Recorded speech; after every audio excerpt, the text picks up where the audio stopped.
Uma surpresa. Sempre agradável.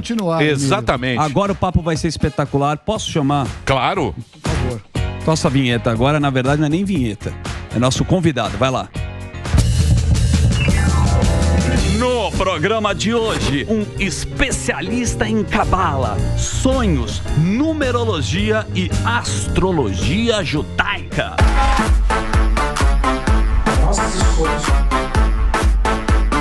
Um cara super alto astral, rabino e CEO da organização Torá. E é por isso que eu te convido a começar essa grande viagem que nós faremos todos juntos. Com você, Baruch Hashem, recebam o rabino Eliyahu Haski. Boa, rabino. Shalom. Shalom. Tudo bem? Tudo tranquilo? Tudo certo? Obrigado, vinheta. Sensacional. Pô, obrigado por você ter vindo mais uma vez. Você teve aqui o Zuckerman, nosso comunidade, representante. Da comunidade. Não te conhecia no programa, vi várias entrevistas e é espetacular a história. Muito bom. Sempre passa uma mensagem legal, né, Emílio? Você sabe que aqui tem pessoas que não acreditam nas escrituras sagradas. É verdade. Na Torá. Eu ouvi falar. Tem pessoas. Isso. Fala, não, aquilo lá. Não, tem aqui também da comunidade. O Calbi Peixoto. Calbi sem equipar. É conhecido como Calbi lá na Fundação Getúlio Vargas. Mas lá ele não vai. E não que eu acho fundamental para todos os pais que têm filhos é levar a religião para eles. Com certeza. Porque hoje em dia tá na moda falar, não, deixa que eles decidem o que eles querem ser. Verdade. Vai virar um lobo, vai virar uma criança lobo uivando, porque precisa ter, isso é importante para molecada. Então, pro cristão, católico, eu acho importante ter essa ligação, porque hoje em dia todo mundo fala, não, deixa ele vai escolher o que ele quer ser. Aí que tá o grande problema. Acho que precisa ter. É importante, não é isso, Rabino? Com certeza, Emílio. É igual a gente falar da lei da gravidade, né? Você não escolhe se ela funciona ou não, você simplesmente conhece e aceita. Então, na espiritualidade é a mesma coisa. A busca do sentido é você ir atrás da sua essência, entender do que é feito as partículas da sua alma, da onde você veio, no caso a história como povo, do povo judeu, aonde você está, para onde você quer ir. Isso te traz uma consciência grande de espaço. Sim. De virtude, Sim. de saber exatamente o que Deus espera de você para que você faça algo maior. Uma diferença, se destaque nesse mundo. Isso. Porque agora a gente tá muito materialista, né, professor? E é o seguinte, então, por exemplo, o cara não acredita o que tá na escritura. Não. Durante muitas pessoas falam, aquilo tudo é mentira. O homem antigo, foi o homem que escreveu. Em 1900... Aquilo é uma história contada, né? O evangelho de alguém é a história contada por um profeta. Pera lá. Então, mas o cara, ele quer a prova. Por exemplo, Davi, o rei Davi. Perfeito. O rei Davi, todo mundo fala, não, isso é mentira, que o rei Davi existiu.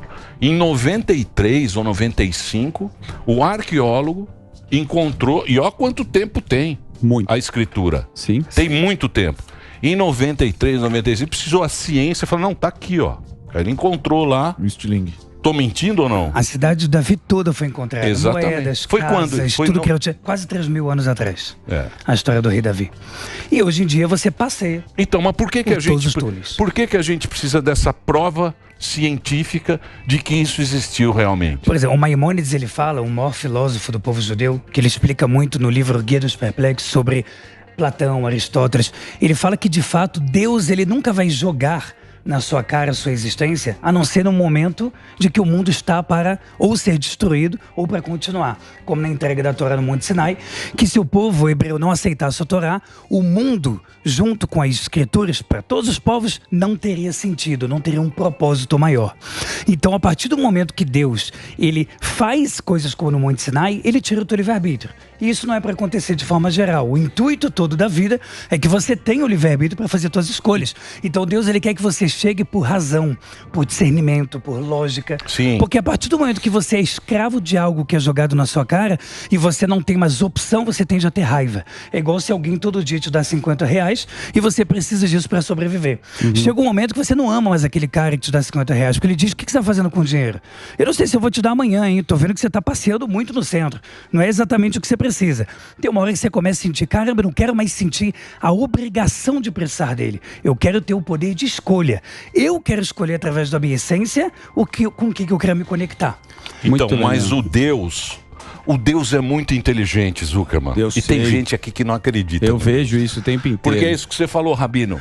O Deus, o que ele dá pra gente? Ele dá o livre-arbítrio. Né? Então você tem lá os pecados. A gente luta contra pecado. A gente sabe que a gente é bom. Todo mundo sabe que é bom. Né? E também a gente gosta de ver o negócio. Mas o que acontece? A gente tem também o sentido da vida, que é onde pega o negócio. Porque você tem o livre-arbítrio e a gente sabe, a gente fala, pô, eu vou morrer. Claro. Eu quero saber o sentido da minha vida. Claro. E isso é bonito porque o Deus é esperto e ele deu. Ele faz você buscar o sentido.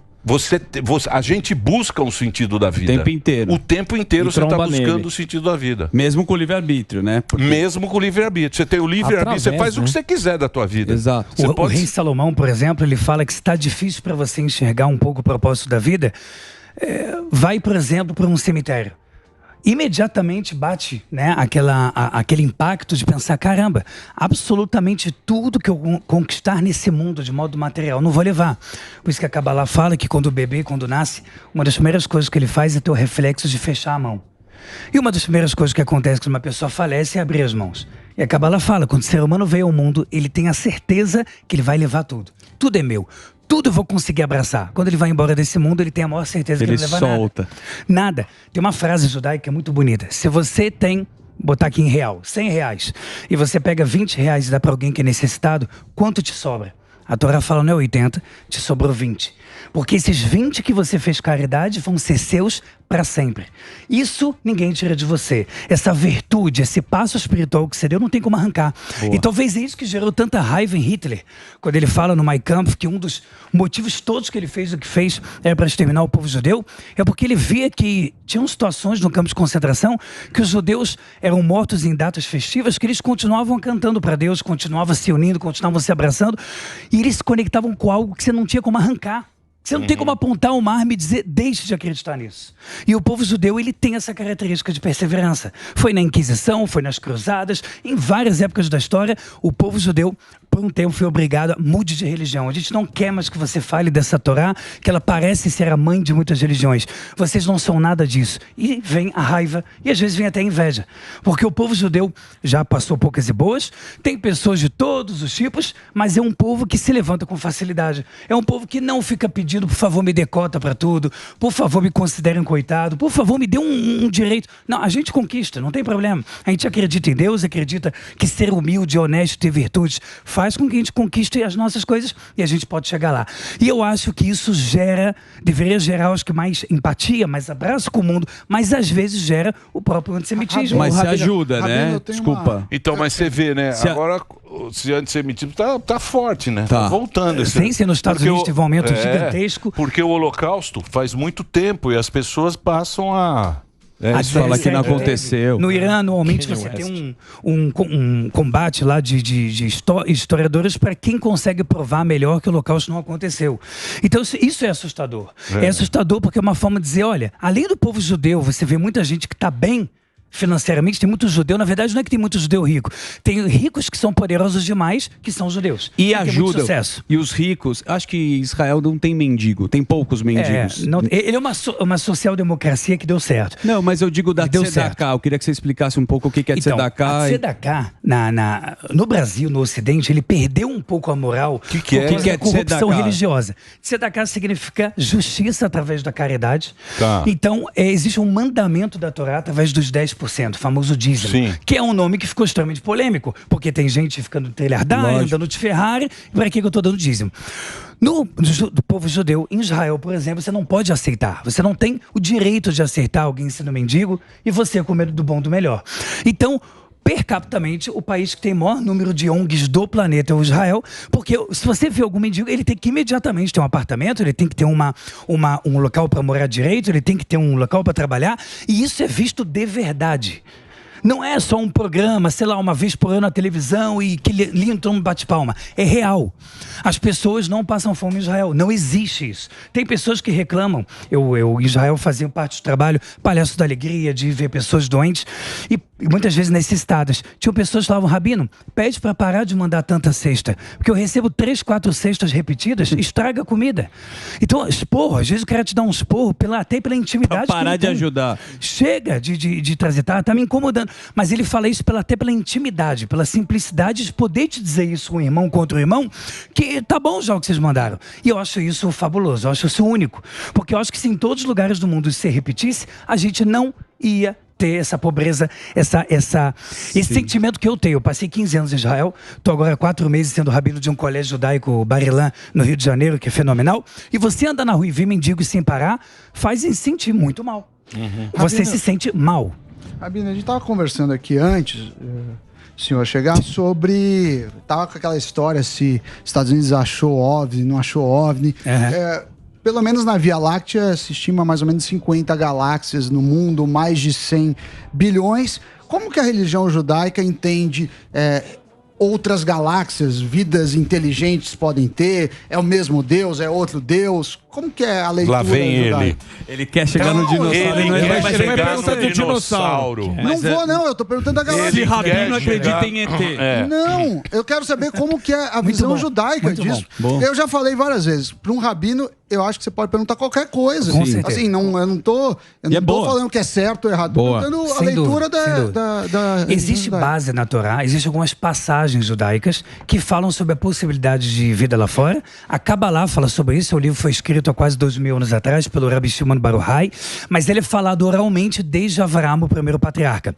E lá é dito que existe vidas intraterrestres e também existe a possibilidade de vida extraterrestre, mas que Deus ele não define isso na Torá de modo claro, ou seja, ele não detalha porque não faz parte do nosso objetivo nesse planeta. Ou seja, isso traria muito mais confusão e retirada de foco do que clareza espiritual. Mas existem passagens da Torá oral falando sobre seres que falam diferente, seres menores, seres que andam sem roupa e têm uma pele como se fosse escamosa, da nossa Guemará, da Torá oral, que são livros de quase 2000 anos atrás. Então existe base para se dizer que provavelmente existe, mas não é o foco da Torá. Igual o que existia no mundo antes. Se alguém pega a letra Beit, a letra do alfabeto hebraico, difícil visualizar sem conhecer a maioria, a letra Beit ela tem um tracinho para trás. E a Kabbalah diz por quê? Para dizer existiu vida antes da vida humana. Hashem ele criou o mundo 9 vezes e depois a 10ª que é a nossa. E o dinossauro, a Kabbalah fala que é uma das explicações das criações do mundo, mas que esse não é o foco. Se a gente ficar focado o tempo todo no que existiu antes do mundo, o que pode existir numa outra galáxia, o que em exatidão vai acontecer depois da minha morte, eu vou começar a parar de me trabalhar no meu dia a dia. Exatamente. Eu vou parar de buscar virtudes. Mas sim, existe base judaica real para a vida fora da Terra. Ô Rabini, qual que é a relação do judaísmo com a Cabala? Como é que se juntou esse estudo? Muito obrigado por perguntar isso. Porque hoje em dia tem uma moda de Kabbalah hermética, Kabbalah egípcia, Kabbalah de qualquer coisa. E a Kabbalah, na verdade, ele é uma palavrinha hebraica que significa recebimento oral, que Moisés recebeu de boca em boca e foi passando. E só foi escrito 1300 anos depois. Kabbalah é um livro judaico, é um livro de um rabino, que ele fazia parte da Torá oral e também escreveu a Kabbalah. Infelizmente, perdeu-se um pouco essa identidade. Tem gente que fala assim, você é judeu, que legal, eu não sigo o judaísmo, eu sigo a Kabbalah. Mas é um pouco confuso isso, porque a Kabbalah não é nada mais do que um livro do povo judeu, escrito em aramaico por um dos maiores cabalistas e rabinos da história. Então ele vem explicar todo o que seria o evangelho, que é a Torá, a Bíblia. Ele vem explicar sobre segredos dos patriarcas, ele vem falar sobre os 4 elementos, sobre a astrologia judaica. Tem bastante fez o número do Pi, que é falado, o próprio número que eles chamam do número glorioso, que seria o Fi, que depois Leonardo da Vinci estudou muito. A Kabbalah não explica em detalhes, mas fala por alto que seria esse número, que ele é a exatidão perfeita, a plenitude da matéria física. Então a Kabbalah é um livro judaico que vem explanar sobre basicamente todos os mistérios da criação. Tudo, sonhos, signos, leitura das mãos, tudo que tem sobre os mistérios da só que criação. ninguém sabe, né, o Rabino? Isso aí não é vocês qualquer um que ninguém. pode estudar também. Rabino. Sim. Rabino só conta pela metade. Pra você perguntar de novo. Rabino só conta a metade. Não adianta você querer saber tudo, você não. Você acha que você vai manjar? Não, você não. Senão todo Ele mundo é só rabino. vai contar a metade do negócio. Vai lá, dá risadinha. E qualquer pergunta, você pode fazer qualquer pergunta, tem a resposta para todas as perguntas. Ele tem todas até a metade. Até a metade. De fato, existe uma certa coisa de o que a gente vai responder e qual o efeito que vai causar. Essa ideia de que não se importa com o que os outros vão pensar, ele não é judaico. Ele é bonito, talvez ganhe muito like, mas no judaísmo você tem que se importar muito com o que os outros vão achar, porque você o tempo todo está sendo exemplo para alguém, um para os outros. Então, se você disser, eu quero fazer o que eu quero gritar dane-se, eu quero ser eu, mas você está ensinando uma criança ao lado a ficar violenta, você não lacrou nada, você não foi uma pessoa melhor.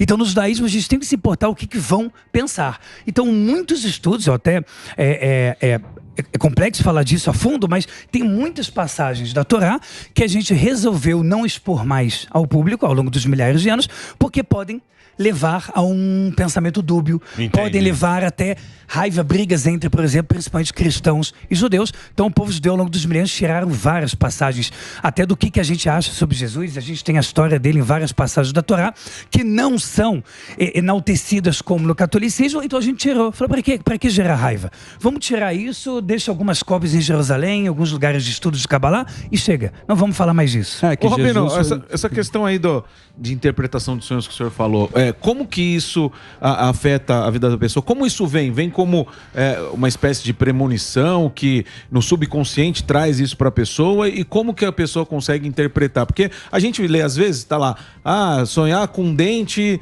é roubo, sei lá. E como que as pessoas conseguem saber se o que ela sonhou vai ser algo positivo ou negativo? Então, Morgana, primeiro, todo sonho ele tem algo ou alguns detalhes que não são reais.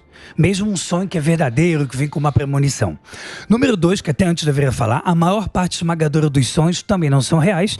Ele é bem o que a explicação veio depois de Freud. A Torá oral fala que a maior parte dos sonhos eles servem de forma sutil para você se compreender melhor e compreender mais sobre os seus problemas.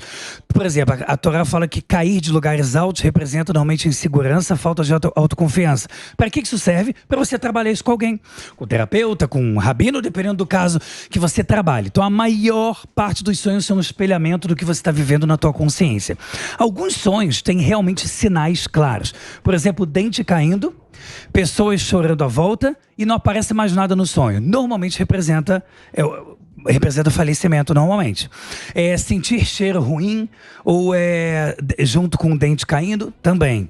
Existem sonhos, por exemplo, sonhar com cobra, dependendo de como, pode significar traição, dependendo de como, pode significar até cura. Porra, que isso, Rabino? Meu, vai deixar a gente com sonhamos medo. ontem. Não, mas aqui Deixa eu só fazer um breakzinho. Lógico, fazer um breakzinho rapidinho pro rádio. É isso, Dedê? Boa. Um break pro rádio nessa sexta-feira. Estamos conversando aqui com o Rabino. O Reginaldo, é com você, Rabino. Reginaldo, eu vou passar na volta aqui. Eu vou passar. O Instagram do Rabino é esse aqui, né? É Elia. Tá aí, ó. Rabino Eliel Hask. Elia Hask. É isso? Eliel Hask. Eliel Hask. Eliel Hask. Eliel Hask. Tipo Eliel Hanavi, né? Eliel Hask. É que é muita consoante, né? Não é? É muita consoante. É do Eliel Hanavi. Eliel É que você não, sim. você coloca o vinho para Eliel, né? O vinho. Exatamente. Ele toma o vinho. Ele bebe. Eliel Hanavi. Fazer o isso aí. break? Então vamos fazer o break rapidinho, Reginaldo, é Traz com o você. vinho, Delari. E o site é Torá com você. Aí já é mais fácil. Torá com H no final. Vamos lá, vamos break, Reginaldinho. A gente continua o papo. Estava falando de sonho? Sonhos. E... Não, sem sonho. Não, calma. Tem medo? Então vou... Não, deixa eu perguntar um negócio pra você que eu tenho curiosidade.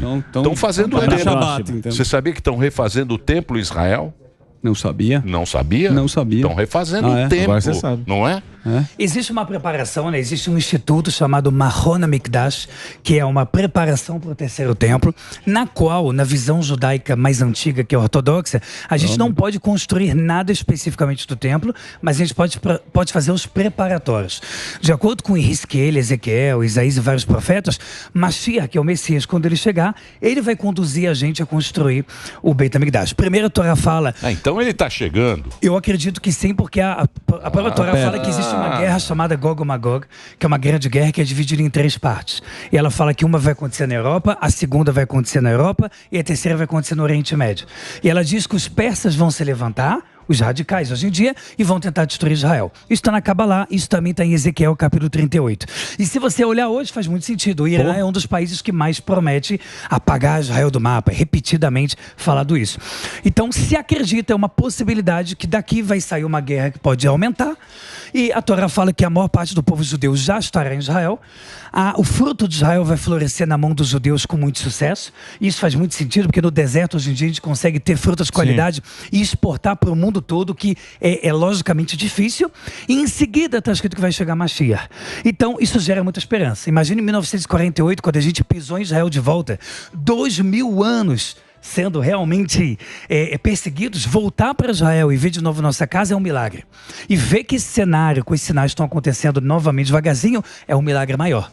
Esses sinais estão na Torá. Então, na Torá, em Ezequiel, tem partes de Isaías, tem várias passagens da Torá escrita e oral, incluindo a Cabalá, que fala abertamente. E o Messias está chegando. Não está em Orlando. Certo, pô, que isso? Não está em Orlando, não. Ele não vai voltar ainda, não, mas tem uma complexidade. Quando você vai estudar a Torá, você está contando aqui, você está falando das letras, tem aquele livro que você recebeu, o Judeu e as Palavras, né? Então, a interpretação é muito difícil, né? Quando você lê e estuda a Torá, eu acredito que você, como rabino, você teve a sua interpretação. E tem a Torá que você também discute. Aonde que é a sua escolha, a sua decisão de passar, né, a Torá oral? Tem algum rabino, assim, que... Você precisa sempre ter um rabino, estudar sempre? Porque... Sempre. A verdade é o seguinte, você tem a base dos maiores explicadores que foram passados de geração em geração, dizendo, olha, esse aqui você pode confiar. Que nem no Japão, você pega a katana, passa o próximo, fala, vai lá e arrebenta. Certo. Você é um cara de honra. Na Torá isso acontece igual, e eles são a base das principais interpretações. Fora isso, por exemplo, na Guemará, a gente tem um estudo de discussão, que é o que construiu a Constituição de Leis Judaicas de Ética, cíveis, tudo que você pode imaginar, dízimo, matar em legítima defesa, que é uma das permissões em casos radicais, aonde você fica estudando horas e horas na Yeshiva, discutindo com a tua dupla, ou em grupo, até você ver se você chegou na mesma conclusão que os principais sábios. Então, isso existe, por isso que numa Yeshiva, o rabino não estuda um pouco, faz uma prova. Ele às vezes passa 5, 10, 15, 20 anos estudando. Pro resto da vida. Né? E amanhã, tarde e noite... E nunca se conclui. Sempre brigam, né? É real, o estudo é muito aprofundado. São centenas de livros. Mas nunca chega à mesma conclusão. Olha, existe uma base, digamos assim, uma base filosófica de como a gente pode entender o racional da Torá. Mas existem pontos que não. Existem pontos que a gente vai ficar discutindo por As leis sim, então, mas a interpretação não. Exatamente, as leis são exatas. As leis são exatas, mas você pode interpretar do teu jeito. Sim, mas sempre é uma dupla. E essa dupla nunca chega na mesma confusão. É quase igual aqui a nossa reunião de pauta.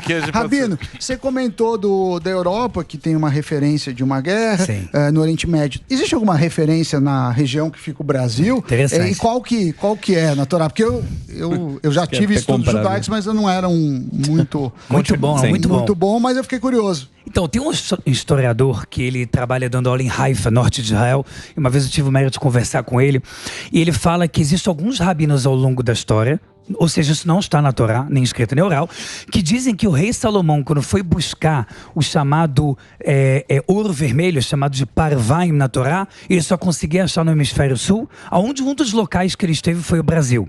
Inclusive, existem várias palavras no Brasil, sem puxar a sardinha, para o judaísmo, que se você pegar, ele é 100% igual em hebraico. Praticamente o norte e nordeste inteiro, o nome dos estados são em hebraico. Então, Brasil vem Barzel, que significa o país do ferro. Se você pegar Pará, significa o lugar do gado. E justamente o Pará é assim. Se você pegar Amazonas, Amazoná, um povo de pessoas nuas. Então, praticamente todos os estados norte e nordeste, eles vêm diretamente do hebraico. E se acredita que isso tem a ver com os judeus que vieram antigamente com o rei Salomão, Espanha. Os holandeses, que depois foram lá instituir Nova York, depois de um tempo. Exatamente. O chapéu do Lampião tem uma estrela de Davi e é uma kippah. Você pegar o chapéu e até tem o peiot. Não sabia. Pode mas Nova York foram os judeus de Recife. Exatamente. Para ser a nova Amsterdã. Então, porque Recife estava com os holandeses, então eles podiam vir da Europa para cá. Eles vieram para cá, os portugueses tomaram, aí eles foram para Nova York. Exato. Veja você de Recife. Olha aí, você que azar que vocês tiveram. Vocês podiam estar em Nova York. Se eles não picassem, foram para Nova York.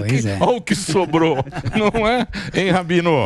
Que coisa, hein? E uma palavra interessante, você falou Recife. Em hebraico, Recife. Recife significa passagem de navios de um lado para o outro. Olá. Ou seja, Recife era um dos maiores lugares que desembocava e saía navios. Então é impressionante. Se não me engano, a primeira sinagoga da América Latina é em Recife. Numa rua que chama Bom Jesus. Exatamente. Kahal Tzur Israel. É uma sinagoga que fica em Recife de não sei quantos anos. Você virou rabino ou você nasceu rabino? Eu nasci não religioso, zero. Rio de Janeiro, Tijuca, cresci a vida toda. Praia, zero religioso. Tá vendo, tudo. Tá vendo? Comia camarão, X-bacon. Mandava absolutamente tudo. Até os 17 anos, tinha um moicano. Fui expulso do colégio, que hoje eu me tornei rabino. Uma vida muito louca. E aí comecei a estudar um pouco sobre espiritualidade. Eu falava, cara, essa vida não tem o menor sentido. Eu fui fazer intercâmbio de trabalho em Miami e comecei a ver que nada fazia sentido. Eu achava que era tudo dinheiro, era tudo... acabou meu horário da licença, era tudo muito desagradável, sem sentido. Eu comecei a estudar sobre a espiritualidade, comecei a me aprofundar e resolvi passar um tempo em Israel, onde eu decidi viver 100% a Torá, a espiritualidade. Então é uma reviravolta grande e acho que isso me ajuda no colégio onde eu sou rabino a entender os dois lados da cabeça de uma criança. Em Israel você fez yeshiva, eu queria que você explicasse o que é isso. Você falou yeshiva várias vezes. O que é uma yeshiva? É um centro de estudos de Torá para homens, assim como tem Midrashá só para mulheres, onde você estuda literalmente de 7 da manhã até 10 da noite. Caraca. Onde você estuda manhã, tarde e noite em aramaico e hebraico, e aí, de acordo com o quanto você se aprofunda, você vai recebendo o direito de ir estudando livros mais profundos, que aí você vai chegando na parte do Zohar e da Kabbalah. Aí você vira rabino, quem te dá? É tipo jiu-jitsu, te dá uma faixa? Não, tem que... você tem hoje em dia se faz com certificado, antigamente era palavra. Você virou um rabino, igual a história da katana do japonês. Tem um hoje diploma. Não. Hoje é um diploma, fazer provas para certificar que você sabe direitinho tudo que se trata. E todo mundo que fala que é rabino, existe uma verificação, a gente pode ter... O cara quer ver no Wikipedia o currículo. Porque o cara abre lá E fala que é rabino. Fala que é rabino, pode falar que é padre. Não tem certificação. Ele quer rabino de Harvard. E é por isso que o Rabinato de Israel centralizou esses papéis. Porque até no Brasil, infelizmente, isso ficou bem famoso, a Kabbalah do qualquer coisa. Então venha ser próspero, venha ser um judeu milionário. Conhece o Silvio Santos? Ele é judeu. Quer fazer o meu curso? Isso. Então fica essa coisa assim banalizada, queima o filme do judaísmo, e aí qualquer um vira judeu. Tem um curso que tá rodando na internet que ele pega exatamente o Silvio Santos, o Roberto Justo, o Luciano Huck, e fala como ser rico, a prosperidade judaica, e não explica muito, vergonha, né? Não tem isso. É covarde, é uma vergonha, e isso faz até as pessoas acharem todo judeu, inclusive muita gente já me falou, pessoas até assim de podcast, mas todo judeu, tem alguém que não é rico? Eu falo, caramba, eu vim da Tijuca, mãe de colégio público, meu pai é desempregado, tinha uma vida comum, classe média comum. Essa coisa de todo judeu rico não é verdade, mas existe uma parcela significativa. Sim. Isso é verdade. E isso eu falo com muito orgulho dos prêmios Nobel, de várias startups que são criadas no mundo. Eu acho que o judeu é muito esforçado pelo medo que ele passou ao longo da vida. Ele sempre precisa se sentir que ele tem um passo à frente. Povo do livro. Não é? Você sabe que o Thomas Sowell que fala isso. Sim. O Thomas Sowell que é... Você gosta dele, né? Gosto pra caramba, economista. Então ele fala o seguinte, ele fala assim, por que os judeus, eles têm essa prosperidade? Por que eles são assim? Ele fala, uma característica do povo judeu é o seguinte, mesmo em família pobre, tem livro em casa. É isso aí. Toda família judaica tem um livrinho em casa e eles passam esse livro, que é o conhecimento. Thomas Sowell tem a Torá mais antiga do mundo agora, com 1.100 anos de tempo, que está com a família Safra, e eles vão leiloar. É a Torá mais antiga do mundo. Você viu isso aí na Ucrânia? Até me arrepiei, porque o que acontece? Na Ucrânia, aquele bombardeio e tal, não sei o que, logo no começo da guerra, tá saindo o judeu com a torazinha embaixo do... Tá levando o livro. Sempre essa cena. Largou a casa bombardeada. Na Turquia mesmo assim, ele com o livrinho, ele com o livrinho embaixo do braço. E a gente nem lê. Fechou a livraria Cultura. Você acha que os caras vão ler a Torá? Vão aprender o coisa? Tá falindo. Pode esquecer. Aqui no Brasil você pode esquecer, viu, Rabino? Não, nas festas, você pode esquecer. As festas nem sempre precisa ser ortodoxo. Você precisa ler, sei lá, Pesach. A Páscoa judaica. Você vai ler Agadá. Você precisa ler Agadá pro teu filho. Ele precisa Purim, você vai ler toda a passagem dos judeus na peste. Sempre tem uma historinha que tem um livro que você mostra pro filho. Mas você também já esqueceu. Eu uso. Tem um sogro chinês, pô. Não, mas sogro não é chinês. Tem um sogro Enio Arones. Não, tem um chinês. Um outro sogro. Tem 4 sogros. Tem 4 sogros. Mas o Davi, ele é Davi. Parece o... Pô, você vai fazer lá, pô. Ele é isso. Vai fazer o... Catra, né? Minha família eu sigo. Vai fazer... Eu falei pra ele, vai fazer o bar mitzvah. Aí aparece um chinês. Hein, Rabino? Tem que ser tá errado. Isso é o Zuckerberg. É judeu. Isso é o Zuckerberg. Quando o judeu tá muito afastado, mas a gente agrega a família. Isso que é importante. Ô, Rabino, a gente tava falando... O Zuckerberg é afastado? Ele é um judeu bem afastado. É afastado. É muito Saverin afastado. também é judeu brasileiro. Então, mas você acha... Eu tenho o seguinte pensamento. Eu acho que hoje em dia... Acho que pelo conforto do mundo hoje em dia... Acho que a molecada está tentando voltar meio à espiritualidade. Eu acho que isso vai ser uma próxima pega das pessoas. Faz muito sentido. Eu acho que a gente viu tanto materialismo. Vê na pandemia, coach bombando, né? O cara quer uma palavra. Não sei, né? eu acho. É verdade, até no coach hoje em dia está se misturando com religião, né? Não é? E aí o cara fala, não, aquilo não era uma procissão, uma reza, eu estou sofrendo como coach. Porque as pessoas estão querendo ouvir alguma coisa, as pessoas estão sem chão. E a taxa de divórcio, a taxa, tudo que a gente pode imaginar de ruim, as pessoas falam, cara, então qual o sentido de tudo isso? É só sofrer, passar por isso e ponto final? Eu preciso de um propósito maior. E isso é estudar a Torá, se aprofundar, viver o judaísmo. Essa é a base do povo judeu. Que é aquilo que você falou, que é o sentido da vida, né, gente? É o sentido da vida. Se a gente não tiver isso, esquece. Você perde. Se você não sabe para onde você quer ir de verdade e buscar a sua essência espiritual nas suas ações, é você ser maior do que a situação, maior do que os limites que a vida te dá, maior que o não que a vida te dá o tempo todo. É uma virtude, é uma batalha vencida a cada dia, baseada no conhecimento. Isso que você estava falando que é da virtude, é você ser maior do que aquilo, a tua virtude ser maior do que a situação. Exatamente. Por exemplo, não responder quando alguém tenta te humilhar em público se não for realmente necessário. É muito difícil, Rabino. Se não for realmente necessário responder. Porque às vezes é necessário. Às vezes você está lá para, por exemplo, guerrear por um ideal. Você tem que responder. Às vezes é apenas ego. Na hora você sabe que esquenta e é só pelo responder. E muita gente está te olhando. E todo mundo aprende de todo mundo. Então, nessa hora, seja sábio e aproveite para ensinar algo maior. A Torá fala que quando você passa por uma humilhação em público, consegue ficar quieto, pede o que você quiser para Hashem, para Deus. Por quê? Porque Deus, ele espelha o tempo todo as virtudes que você conquista. Se você conseguiu conquistar o auge da humildade, vendo que não houve necessidade de responder, significa que você subiu um degrau. Você merece algo a mais. O espelho agora vai brilhar mais para você. Então, eu acho que isso é uma virtude.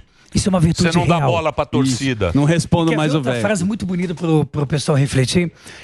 Num local que não existem pessoas, procure ser pelo menos um ser humano. Essa é uma frase que a gente lê todo dia na reza, porque quando a gente está sozinho, a gente busca ser muito diferente do que a gente faz na frente dos outros. Então, tente ser exatamente o que você é externamente para os outros. Repita isso pouquinho em pouquinho para se tornar realmente alguém grande, alguém virtuoso, que vale a pena conhecer, vale a pena estar e que vai eternizar tudo que fez nesse mundo. Bonito. E, Rabino, como é que você analisa as pessoas nas redes sociais hoje que querem vender que são virtuosas para o público?